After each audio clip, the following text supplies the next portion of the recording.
반갑습니다. 오늘은 10월 28일 수요일입니다. 오늘 본 말씀은 시편 37편 1절부터 22절까지 말씀입니다. 오늘 시는 제목에 나온 것처럼 다윗의 시, 다윗이 기록한 걸로 그렇게 보여집니다.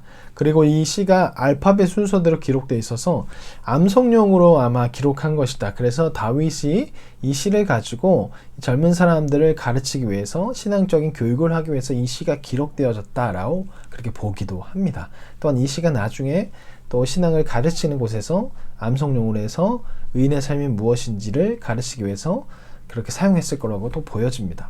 전체적인 내용을 보면 무엇이냐면 악인의 잘됨을 부러워하지 말고 의인의 잘됨을 가지며 부러워하며 그렇게 살아가라고 이야기하는 것인데요.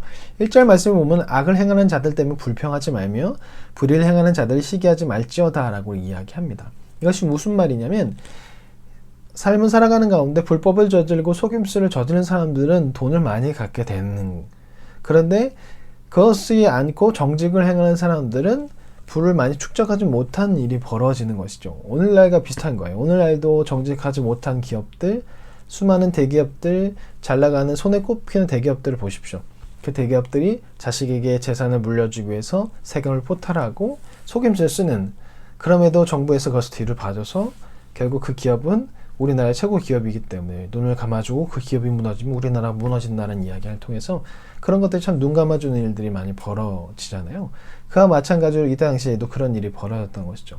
악행을 저지르고 속임수를 채우기 위해서 불법을 저지르는 사람들은 여전히 잘 사는 것 같고, 그렇지 못하고 정직을 행하는 사람들은 여전히 잘 살지 못하는 그런 모습이 나타났기에 그런 사람들을 향해서 이야기하는 것입니다. 그들을 향해 하나님께 불평하지 마라. 또 그들을 향해서 불평하지 말고 또 그들의 삶을 부러워하지 마라. 그런 모습을 보면서 여러 사람들은 아마 그랬을 겁니다.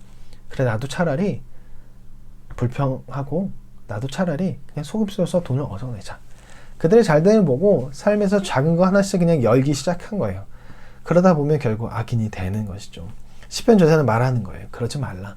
부러워하지 말고 시기하지 말라. 그들은 결국 하나님께서 풀같이 쇠잔하게 쇠약하게 시들게 만들 것이다. 하지만 의인은 하나님께서 계속 이끌어 주실 것이다. 그러니 하나님을 의뢰하고 하나님을 신뢰하고 선을 행하라 라고 그렇게 말하고 있어요. 이것은 무엇을 말하냐면 하나님께서 반드시 분명히 악인은 심판하실 것이다. 그리고 의인은 이끌어내실 것이고 인도하실 것이다. 이 말씀을 믿음으로 여기고 그렇게 살아가라라고 이야기하는 것이죠.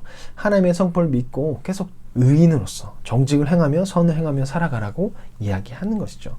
하나님께 맡기라고 이야기합니다. 그리고 하나님이 기뻐라고 말합니다. 의인은 결국 하나님께서 인도하실 것이라는 것이죠. 하나님께서 다윗의 삶에서 나타난 것처럼 다윗의 고난의 끝이 아닌 것처럼 시편 저자는 또 이야기합니다. 의인의 고난이 다가 아닌 것처럼 악인의 부도 다가 아니다. 의인의 고난이 끝이 아니고 그 끝에는 하나님의 인도하심과 하나님 나라에 들어가는 그 축복이 있는 것처럼 악인의 부가 끝이 아니라 그에게는 결국 심판이 있고 그는 결국 세잔해질 것이다. 그것을 기억하라고 이야기하는 것입니다. 악인은 결국 자신의 것을 채우기 위해서 더욱더 불법을 행해야 되고 결국 더 악인이 될 것입니다.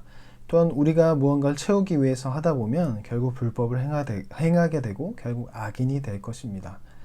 우리는 의인입니다. 그리스도인이 된 의인입니다. 의인이 만약에 하나님이 아닌 또 다른 것을 채우기 위해서 조금씩 불법을 행하고 조금씩 열어간다면 결국 의인이 아닌 악인의 삶을 살게 될 것입니다.